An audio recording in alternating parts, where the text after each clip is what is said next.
سیاست چمکنی چاہیے.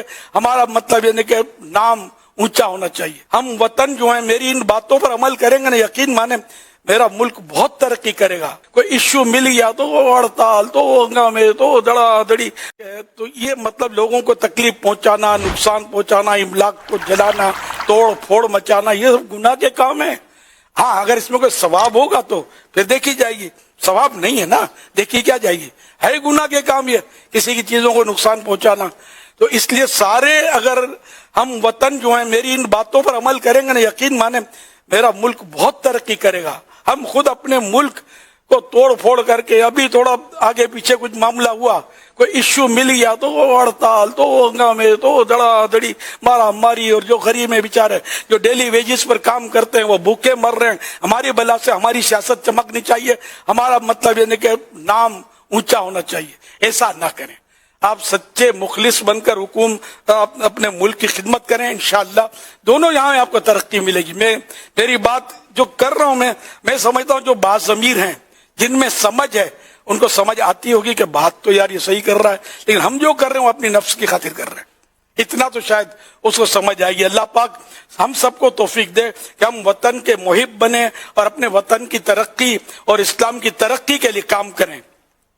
نہ کہ ایسے دھندے کریں کہ دنیا بھر میں ہم کو لوگ برا بھلا کہیں، لوگ مسلمانوں پر تھو تھو کریں. ایسی حرکتیں ہم کو ہرگز نہیں کرنی چاہیے.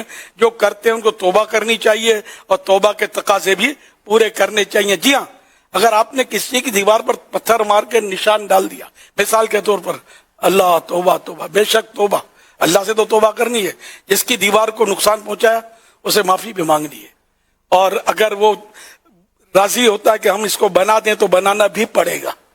تو اسی طرح مطلب یہ ہے کہ جو بھی کسی فرد کا نقصان کیا ہم نے، حقوق العباد کا معاملہ یہ بہت پیچیدہ، بہت سخت ہے. جب تک بندہ معاف نہیں کرے گا خدا معاف نہیں کرتا. یہ خیال رکھیے گا. تو اس لیے کسی کی بھی گاڑی کو نقصان نہیں، اسکوٹر کو نہیں، سائیکل کو نہیں، کار کو نہیں، بس کو نہیں، کسی کی کسی بھی چیز کو، مکان کو، دکان کو، دیوار کو نقصان نہیں پہنچانا ہے. ابھی کوئی کچھ نہیں بولتا. اگر بولتے ہیں تو ادھر بھی بولتے ہیں تو اندر کرا دیتے ہیں، اندر ڈال دیتے ہیں، اور کوئی ضمانت کروانے والا نہیں ہوتا. یہ بھی حالات پیدا ہوتے ہیں. تو چلو یہاں ہم نہ بھی پکڑے گئے، ہم سمجھے گا بہت ہوشیار ہیں، ہماری سورس بہت ہے، ہمارے تعلقات بہت ہیں، ہم کو کوئی کچھ نہیں کرتا. بچ کر جاؤ گے کہاں؟ موت تو آئے گی نا، قبر میں تو جائیں گے نا. پھر کیا ہوگا؟ پھر کون سی سورس آپ کو کام آئے گی؟ پیارے مصطفیٰ صلی اللہ علیہ وسلم کا کرم کام آئے گا، اللہ کی رحمت کام آئے گی. اب ہم نے اللہ کی رحمت کو ابھارنے والے کام کہاں کیے ہیں؟ ہم نے تو اللہ پاک کے غضب کو ابھارنے والے کام کیے ہیں. ہم نے تو مصطفیٰ کریم صلی اللہ علیہ وسلم کی امت کو تکلیفیں پہنچا کر ناراض کرنے والے کام کیے ہیں. کیسے کام چلے گا؟ تو اس لیے میرے پیارے پیارے عیسائی بھائیوں، میرے ہم وطن عیسائی بھائیوں، اور سارے مسلمان جو ہیں اور دنیا بھر کے مسلمانوں کے لیے یہ ظاہر ہے کہ کسی کو تکلیف نہ دیں. راحت پہنچا نہیں سکتے تو کم از کم تکلیف نہ دیں، بلکہ آپ دوسروں کے لیے راحت پہنچانے والے بنیں. دیکھیے جہاں مطلب ہے کہ کوٹھی بنگلہ ہوتا ہے تو وہاں واش روم بھی ہوتا ہے، کچرا کنڈی بھی ہوتی ہے، اور ڈسٹ بین بھی ہوتا ہے. تو اس کا مطلب یہ نہیں کہ کوٹھی خراب ہے، اس میں یہ چیزیں کیوں ہیں؟ یہ ہوتی ہیں. ایک تو خیر یہ تو ضرورت کی ہے، لیکن میں جنرلی مثال دیتا ہوں. تو اسی طرح مطلب پانچوں انگلیاں صحیح نہیں ہوتی. تو کچھ لوگ اگر برائی کریں، خرابیاں پیدا کریں، تو اس کی وجہ سے پورا ملک خراب نہیں ہو جا سکتا، خراب نہیں کہا جا سکتا اس کو. بلکہ ہمارا وطن، میں صحیح بولتا ہوں، میں تو میرے دل کے جذبات ہیں کہ میرا وطن بہت اچھا ہے. یعنی دنیا کے کسی بھی ملک میں آپ چلے جائیں، میں نہیں جانتا کسی ایسے ملک کو جہاں آزادی سے بے دریغ، یعنی بالکل کھلم کھلا ہم دین کی خدمت کر سکیں، کھل کے اجتماع کر سکیں، سنت کی دعوت دے سکیں، نمازوں کی دعوت دے سکیں. میں کسی ایسے ملک کو نہیں جانتا. آپ کو حیرت ہوگی، جی ہاں میں نہیں جانتا. یہ پاکستان ہے کہ جس میں دعوت اسلامی کا جب سے کام شروع ہوا، ہمارے وطن عزیز کے ارباب اقتدار نے کبھی ہم کو منع نہیں کیا، ہمیں روکا نہیں. فوجیوں نے بھی دیکھا، پولیس والوں نے بھی دیکھا، رینجرز والوں نے بھی دیکھا، ہمارے کام میں رکاوٹ نہیں ڈالتے. سب کا ذہن بنا ہوا ہے کہ یہ وہ لوگ ہیں جو ہمارے وطن کے وفادار اور ہمارے وطن کی تعمیر کر رہے ہیں. ہمارے یہاں سے کرائمز جو ہیں اس کو ختم کرنے، میں یہ کوشاں ہیں، اور جو وطن ایک اسلامی ملک ہے اس میں مسجدیں ہیں جو ویران ہیں، ان کو یہ آباد کر رہے ہیں، تو ہمیں کوئی کیوں روکے؟ الحمدللہ۔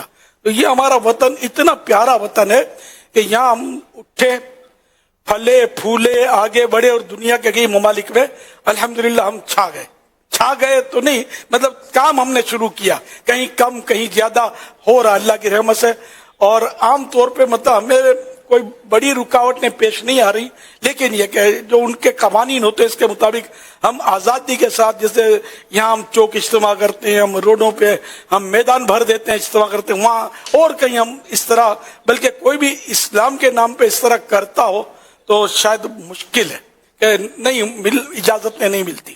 ہمارے یہاں الحمدللہ ایسی اجازتیں ہمیں ملتی ہیں، ہمیں رکاوٹیں نہیں ہیں۔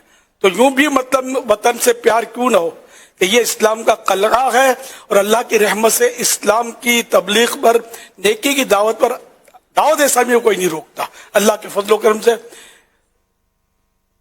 آج جو لوگ تخریب کاریاں کرتے ہیں، دین کا نام لے کر مطلب کچھ اور مسائل کھڑے کرتے ہیں، ان کو تو روکا جاتا ہے، اور روکنا بھی چاہیے۔ جو مطلب ہے کہ گناہوں کے بازار کرم کریں، حالات کو خراب کریں، اور مطلب مارا ماری کریں، فائرنگ کریں، تو بالکل ان کو روکنا چاہیے۔ لیکن دعوت اسلامی اس طرح کا کوئی کام نہیں کرتی، اس کی تاریخ بالکل کہ دعوت اسلامی کے دامن پر کبھی دھبا نہیں ہے کہ انہوں نے ہڑتال کی کال دے دی صاحب، تو احتجاج کی کال دے دی، تو انہوں نے پتھراؤ کر دیا، تو فلاں جگہ گاڑی جلا دی، تو فلاں جگہ گھیراؤ کر لیا۔ الحمدللہ ہماری اس سے دعوت اسلامی سے پاک ہے، نہ کبھی انہوں نے دھرنا ڈالا ہے، نہ کبھی انہوں نے مطلب کوئی اس طرح کی مطلب اٹیمپٹ نہیں کیا جس سے وطن عزیز کو نقصان پہنچے اللہ کی رحمت سے۔ اور ہم لوگ مطلب گناہ ثواب میں سمجھنے والے ہیں کہ اس طرح کے کام ہم کریں گے تو اگرچہ مطلب ہمیں کوئی جیل میں بند نہ بھی کرے، اللہ پاک تو دیکھ رہا ہے، ہمارے اعمال کو دیکھ رہا ہے، ہمارے افعال کو دیکھ رہا ہے، ہماری نیتوں کو دیکھ رہا ہے۔